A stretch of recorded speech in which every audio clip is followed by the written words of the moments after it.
হে বাঙালি, আমরা আদিবাসীরা কখন বলছি যে আমাদের আলাদা রাষ্ট্র চাই, আলাদা রাষ্ট্র দিতে হবে? কোথাও উল্লেখ আছে? যদি উল্লেখ থাকে প্রমাণ করো। আমরা শুধুমাত্র আমাদের মৌলিক অধিকারটুকু চেয়েছি। এই মৌলিক অধিকারটুকু চেয়েছি বলে আদিবাসীদের উপর কিছু বাঙালি মিথ্যা বানোয়ার অপপ্রচার চালাচ্ছ যে আদিবাসীরা আলাদা রাষ্ট্র চায়।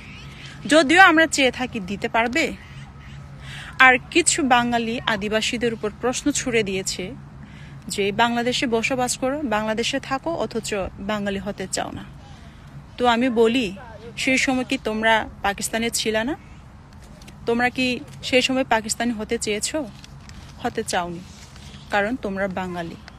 তোমাদের নিজস্ব ধর্ম, নিজস্ব বর্ণ, কালচার, সংস্কৃতি সব কিছু আছে। সেইমভাবে আমরা যারা আদিবাসী, আমাদেরও নিজস্ব ধর্ম, বর্ণ, সংস্কৃতি, কালচার আছে, যার জন্য আমরা আদিবাসী। আর আমরা কখনো আলাদা রাষ্ট্র চাইনি। আমরা শুধুমাত্র বেঁচে থাকার জন্য আমাদের মৌলিক অধিকারটুকু চেয়েছি। আমরা সবার সাথে মিলেমিশে বসবাস করতে চেয়েছি।